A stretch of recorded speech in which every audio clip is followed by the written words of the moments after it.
Bienvenidos a todos y a todas a este nuevo episodio de este canal de YouTube.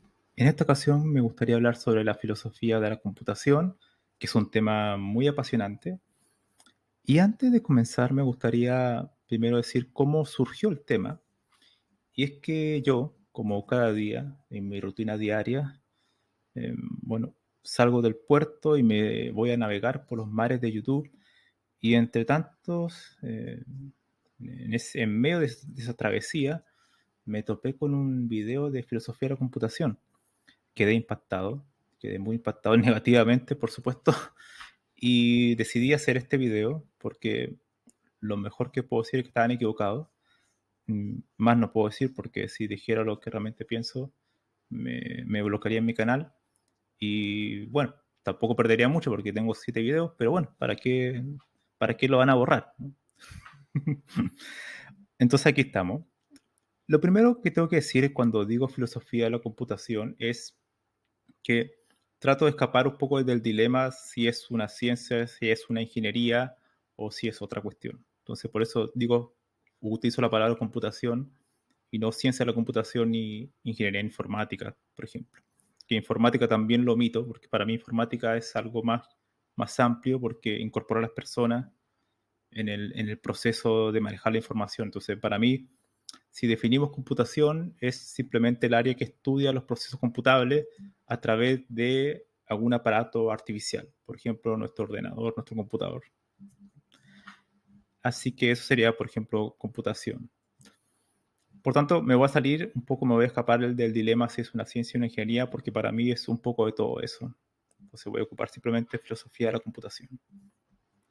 Dicho eso, me gustaría partir entonces diciendo qué no es la filosofía de la computación, porque quizá ahí podemos comenzar a- a dar una pincelada de lo que puede ser esto, porque obviamente que es un tema amplio, complejo, y que no lo voy a tratar de desarrollar completamente en un video de 15 o 20 minutos, ¿no?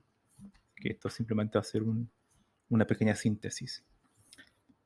Lo que no es, por ejemplo, historia de la computación. Hay muchos libros de historia de la computación, por ejemplo, tengo uno aquí, que es bastante bueno, es breve. Y estos son libros que repasan la historia de la computación. La historia de la computación es una multiplicidad de historias, ¿no? Combinadas entre sí. Está la parte de la ingeniería, Konrad Zuse, von Neumann, todas las personas que estuvieron en el aspecto de los primeros ordenadores digitales o análogos, que construyeron la parte física concreta de la computación. Por otro lado están las partes más teóricas, Alan Turing, Gödel, Alonso Schur, etcétera. Todos los que hicieron como el aspecto matemático, teórico de lo que es computable y lo que no es computable. Y, y bueno, entre todos ellos, entre esa distinta gama de historias, es lo que hoy conocemos como computación, como informática, ¿no? Ahora bien, no es historia porque la filosofía en realidad es otra cuestión, que ya lo iré aclarando. Entonces, primero no es historia, la historia está muy bien, uno entiende un poco el contexto de tu campo, algo que yo siempre he venido diciendo ya hace bastante tiempo en mis libros, sobre la importancia de entender la historia de tu campo, eso es fundamental, pero la filosofía de la computación no es historia de la computación, eso es lo primero. Lo segundo, filosofía de la computación no es computación. Esto quiere decir que no es la ingeniería en informática o la ingeniería en computación, no es la ciencia de la computación, o sea, no es la misma área como tal, ¿no? La filosofía es una especie de vista de pájaro, donde nosotros nos ponemos sobre la área y empezamos a reflexionar sobre la misma, ¿no? Y la principal diferencia, yo creo que uno puede sí, encontrar una diferencia entre la filosofía de la computación y la computación, es que las preguntas que se hace en la filosofía de la computación no se pueden responder con métodos que nos enseñan en la carrera de computación. Es decir, yo no puedo crear un algoritmo o un software o cualquier tipo de cuestión de artefacto que dé respuesta a las preguntas de la teoría, de la filosofía de la computación. Por ejemplo, una pregunta que es fundamental. ¿Qué es un programa? Que puede parecer muy trivial decirlo, pero tiene bastantes implicaciones. Por ejemplo, ¿un programa es algo abstracto o es algo concreto? ahí hay una cierta dualidad, porque en realidad un programa como tal es, bueno, es un conjunto de algoritmos y que se implementan en un lenguaje de programación, se genera un ejecutable, hago doble clic o lo ejecuto y está corriendo, ¿no? Pero ¿dónde corre? Sobre un hardware, ¿no? Es un dispositivo electrónico. Entonces, ¿es solamente algo abstracto, concreto? Porque también requiere el hardware, ¿no? Porque si no requiriera el hardware, entonces sería algo que podría escribir la pizarra, por ejemplo, la que tengo ahí atrás. Entonces, hay muchas preguntas que no se pueden resolver de manera práctica. Por ejemplo, yo no podría crear un algoritmo que me diga, que me respondiera eso, darme claridad en ese concepto. Entonces, es ahí donde entra la filosofía de la computación para intentar dar claridad a los conceptos o cuestiones que ocupamos día a día, pero que no nos cuestionamos realmente qué son.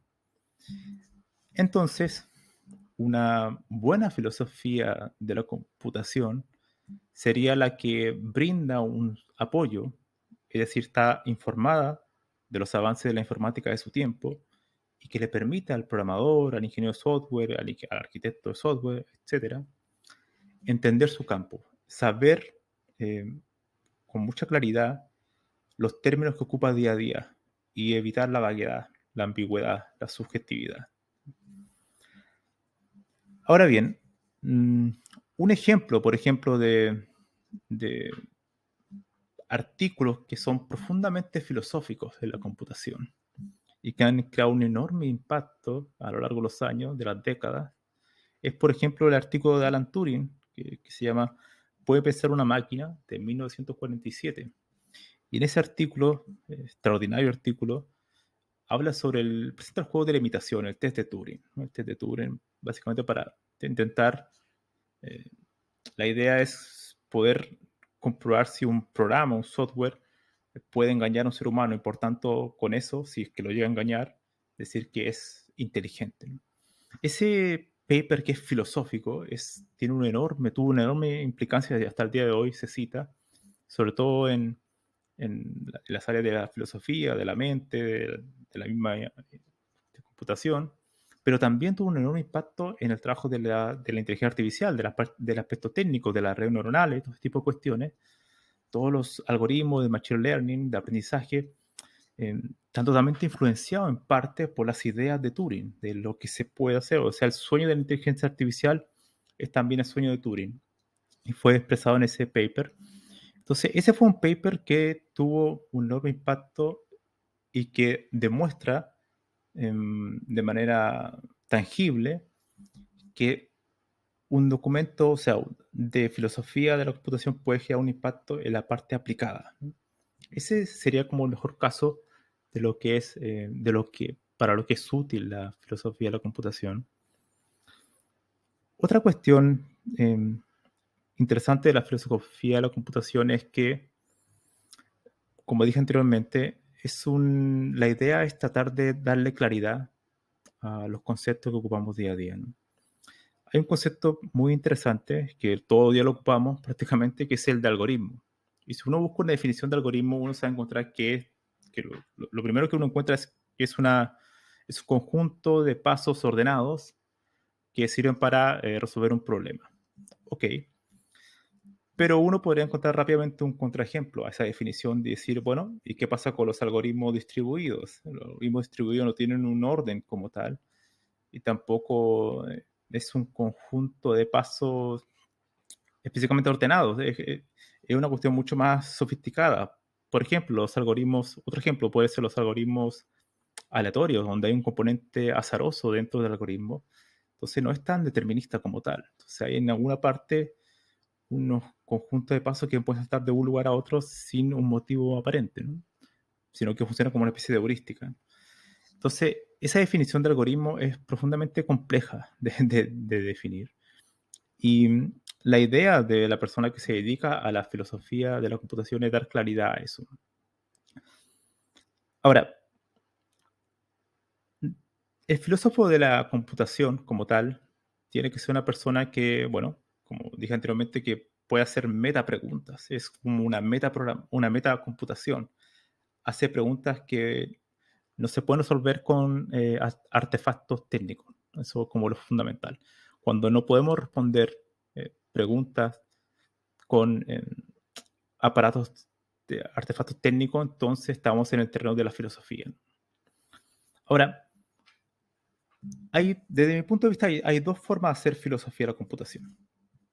Voy a partir primero con la que yo llamo externa, y hay otra que es interna. La externa es hacer preguntas de cómo, por ejemplo, la filosofía de la computación y la computación misma interactúa con otra área del conocimiento. Por ejemplo, con la matemática. Una pregunta que es profundamente filosófica es decir, ¿en qué se relacionan los objetos matemáticos, los objetos abstractos matemáticos, las ecuaciones, el álgebra, todo ese tipo de cosas, con los algoritmos, con los lenguajes de programación? ¿Es la computación una rama simplemente de la matemática? ¿Se puede reducir a la matemática?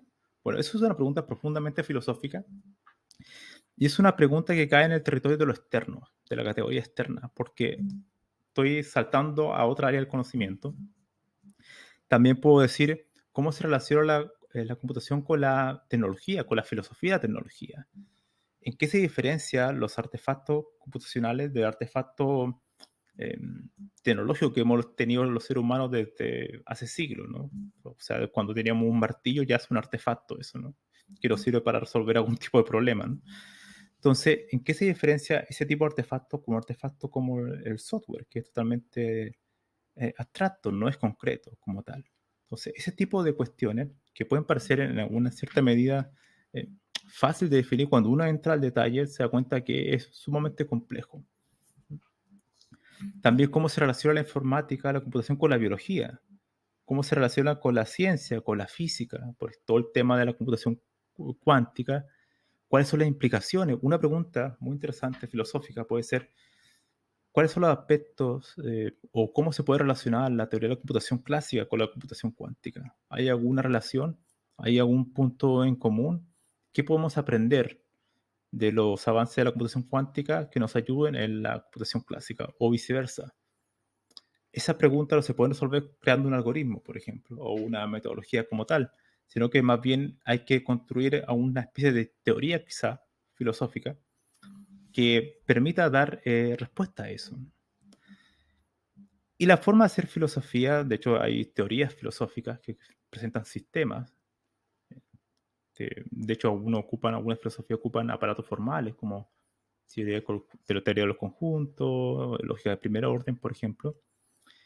Y la principal idea, ya dije una anteriormente, de la idea de una buena filosofía de la computación es que pueda servir a los informáticos, a las personas que construyen cosas, artefactos técnicos, ¿no? Esa sería una. Pero la otra también es la coherencia interna. Es decir, que yo todos los argumentos que defino filosóficamente, o sea, estén, que previamente yo haya pensado los contraejemplos y que no se derrumbe tan fácilmente, ¿no? Que no haya contradicciones en mis definiciones. Eso es fundamental. O sea, si yo defino algoritmo es esto, un programa es esto, un software es esto, espero que no llegue alguien y me haga un contraejemplo y se derrumbe la teoría filosófica, ¿no? Entonces eso es muy importante. Eso, bueno, lo explicaba muy bien Mario Bunge, que es un filósofo de la ciencia, que él construyó todo un sistema filosófico y yo lo recomiendo siempre leer, es muy interesante. Entonces, ese sería un poco el aspecto externo de la filosofía de la computación, cómo interactúa con otras áreas del conocimiento. La otra aspecto que es para mí la más apasionante, más interesante, es interno. Entender por sí mismo la computación, qué es la computación, qué es lo que hacemos cada día. Y ahí tenemos múltiples áreas que se han definido, muchos autores lo han definido, sobre todo en filosofía de la ciencia, pero ahora llevado al aspecto de la computación como tal. Y es, por ejemplo, las áreas de la filosofía de la ciencia llevadas un poco a la filosofía de la computación. Una de ellas es la semántica. Y aquí tengo las preguntas al lado, que, de un artículo que estoy escribiendo. Y la semántica tiene que ver, no voy a entrar en detalle en cada una de las áreas, explicarlo, porque eso me llevaría mucho tiempo, pero voy a dar las preguntas más que nada. Entonces, la semántica tiene que ver con preguntas de este estilo. Por ejemplo, ¿cuáles son las implicaciones de los lenguajes de programación en la forma de pensar de un programador? Es una pregunta profundamente filosófica, porque Si yo programo en Haskell, o alguien programa en Java, o alguien programa en Python, ¿cambia realmente la forma de pensar en los problemas? Bueno, no hay una respuesta técnica a eso. No puedo definir un programa y que me dé respuesta a eso. Es una cuestión que estamos en el terreno de la filosofía, ¿no? Y en particular del área semántica, que tiene que ver con los lenguajes. Otra pregunta mm, muy interesante es la de la ontología, o sea, la esencia de las cosas, y es la siguiente. ¿Cuáles son las entidades que subyacen, si es que existen, de la informática? Por ejemplo, ¿cuáles son los conceptos más elementales que tiene la informática? ¿Cuáles son? Porque hay muchas cuestiones. Tenemos el hardware por un lado, tenemos el software, eh, la serie de, sabemos que el binario es como lo más elemental, después está assembly, después tenemos los otros lenguajes y así son, la informática son como una cebolla, son capas y capas y capas de abstracción. Entonces, pero ¿cuáles son las capas más básicas, elementales, o que uno considera que son las más importantes, que pueden ayudarnos a definir lo que es la informática? Otra pregunta en otra área sería de la epistemología. ¿Cómo sabemos que sabemos algo, no? Y es la siguiente. ¿Qué conocimientos se deben tener para construir un programa eficiente y seguro? Es una pregunta profundamente compleja porque, primero, ¿qué es un programa seguro? No es lo mismo construir un software para un avión que construir un software para una tienda de juguetes que se puedan comprar online, ¿no? Las dos pueden necesitar tipo de seguridad para que no lo ataquen, pero una es mucho más importante que otra porque afecta directamente la vida de las personas. Entonces, ese tipo de cuestiones sobre em, cuáles serían como los conocimientos necesarios, o sea, qué tengo que conocer, qué es lo que necesito conocer, es el área de la epistemología, lleva a la parte de la informática. Otra pregunta es del área de la metodología. Y esta es muy interesante. Dice, ¿todo proyecto informático requiere una metodología de desarrollo? Eh, es una pregunta muy interesante porque hay muchísimas metodologías de desarrollo. ¿Cómo sabemos cuál elegir? ¿Cómo sabemos cuándo elegir una sobre otra? Es sumamente difícil, ¿no? De hecho, en los primeros proyectos, por ejemplo, de Unix, que es de los proyectos más interesantes o de lo más exitoso en la historia de la computación, fue creado por un par de personas y no tenía ninguna metodología, sino que ellos se ponían de acuerdo, simplemente empezaban a conversar y iban hacia adelante, ¿no? Entonces, ¿cuándo se requiere una metodología y cuándo no? ¿Y qué tipo de metodología? Es una pregunta también muy filosófica, ¿no? No hay una respuesta clara técnica que nosotros podamos decir uno más uno es dos, ¿no? Entonces estamos en un terreno mucho más especulativo. La axiología, que es el área de los valores. Una pregunta de la axiología puede ser, ¿qué valores son necesarios para construir un software? Valores, por ejemplo, que un software sea, como dije anteriormente, seguro, o que sea escalable, o que sea legible, o que sea rápido. Bueno, todos son tipos de valores que yo voy definiendo, pero ¿qué tipo de valores son los mejores? ¿O para qué tipo de software pueden ser esos valores buenos y otros no? Bueno, eso puede ser una idea. La ética, por supuesto, es de cajón, ¿no? Como una de las más importantes, y que siempre se comenta en el aspecto de la filosofía. Y la pregunta es, por ejemplo, ¿cuál es el conjunto mínimo de valores morales que debe tener un informático? Bueno, ¿cuáles son esos valores morales? ¿En qué tipo de software? No todos los software requieren quizá ese tipo de pregunta, ¿no? Que tiene que ver mucho con la ética, sobre todo si uno define una ética y esa ética, ¿por qué es buena, no? ¿Y quién define esa ética? Bueno, ese tipo de cosas es profundamente filosófico.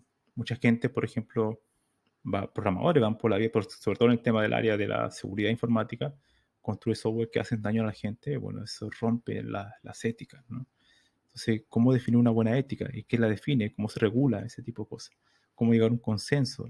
Son una profundamente, con preguntas profundamente filosóficas, ¿no? En otra área que también lo encuentro interesante, que es la estética. Y esta muchas veces alguien me mira un poco extraño cuando lo menciono porque dice, ¿es posible ver la programación como un arte? Yo creo que sí, yo creo que cuando tú ves un software o un algoritmo puedes ver una cierta belleza en eso. Hay ciertos patrones que con solo verlo te das cuenta que es realmente que hay algo de belleza en eso. Es decir, que con solo verlo tú podrías darte cuenta que eso está mal, o sea, que no está el nombre de la variable, la estructura del código, la forma que está organizado, incluso por los comentarios te puedes dar cuenta que algo no va bien. Entonces quizás sí hay algo de estética en los sistemas. Y no tan solo leyendo el código, sino que su propio funcionamiento, cuando uno lo ve funcionar, ¿no? Entonces, ese tipo de cuestiones son las preguntas, y bueno, esas son las áreas que son, bueno, son 7, en este caso, sí, son 7, y cada uno tiene, bueno, muchísimas preguntas, pero todas esas preguntas que corresponden a la filosofía de la computación, se pueden categorizar en esas áreas. Me gustaría después, o sea, hacer un episodio por cada una de las áreas: semántica, ontología, epistemología, metodología, axiología, ética y estética, porque cada una da para un episodio, así que es muchísimo. Entonces, para resumir, la filosofía de la computación se diferencia del trabajo normal de un informático, que trata de dar claridad, trata de dar orden en los conceptos que ocupamos día a día, y que trata de dar cierto contexto de lo que estamos haciendo en nuestro trabajo diario, y que uno espera que una buena filosofía de la computación genere una interacción virtuosa con, con la parte técnica, que le permita al informático, al programador, hacer mejor su trabajo, porque entiende mejor los conceptos que ocupa a diario. Y el trabajo del filósofo de la computación es intentar crear teorías que dé claridad, que evite la vaguedad, que cuando ocupemos las palabras algoritmos todos estemos hablando lo mismo, que cuando ocupemos la palabra programas todos estemos hablando lo mismo. Esa es la idea del filósofo de la computación, y tratar de dar respuesta a todo ese tipo de preguntas que he mencionado anteriormente, ¿no? Y por supuesto, una teoría de la filosofía de la computación no es exacta, o sea, es exacta en el sentido que no es definitiva como tal. Va evolucionando con el conocimiento de la informática de su tiempo. Por ejemplo, una teoría de la computación de la inteligencia artificial no podría omitir hoy en día a las redes neuronales, a las redes neuronales profundas. Sería absurdo, ¿no? Más que hablar, no sé, de los algoritmos de, no sé, de árboles de decisión de hace 30 años atrás, ¿no? Y no mencionar nunca no mencionar nada sobre las redes neuronales profundas. Bueno, sería una teoría obsoleta de la computación, ¿no? Esa es la idea. O que no tomar en cuenta nuevas metodologías de desarrollo de software, por ejemplo. O que no tomar en cuenta nuevos lenguajes de programación que incorporan nuevas técnicas para construir ciertos tipos de algoritmos. Entonces, una buena filosofía de la computación es una filosofía que está informada por el conocimiento técnico, pero que eh, da claridad a los conceptos. Y esto es fundamental, porque hoy en día, esto para terminar, de los problemas que tenemos es que muchos informáticos solo son personas que usan herramientas, simplemente. Ocupan conceptos de manera muy ambigua, muy confusa. No saben muy bien, cuando uno, de hecho, cuando interactúa con ellos en Twitter, se da cuenta que no saben muy bien lo que están hablando, confunden muchos conceptos. Hablan de un concepto de un lenguaje, pero en realidad cuando pasan a otro lenguaje están hablando de otro concepto. Entonces, ese tipo de cuestiones, de confusiones, es la idea de un filósofo de la computación, de dar claridad a eso. Entonces, a través de buenos argumentos, de reflexiones mucho más profundas, de que analice muy bien la cuestión que está diciendo, y que obviamente que evite los contraejemplos, porque muchas veces esas discusiones en Twitter uno que tiene con algunas personas, uno automáticamente encuentra un contraejemplo y se acabó la discusión, o sea, su argumento se derrumbó rápidamente. Bueno, la idea de una teoría de la computación es que sea lo más robusta posible en base a su argumento, ¿no? Todos eso tienen base a eso. Eso sería una primera introducción, una primera nota a pie de página, ¿no?, de lo que es la filosofía de la computación. Espero que le haya dado una idea de lo que puede ser. Así que espero seguir ahondando en el tema en algún siguiente episodio. Nos vemos. Gracias.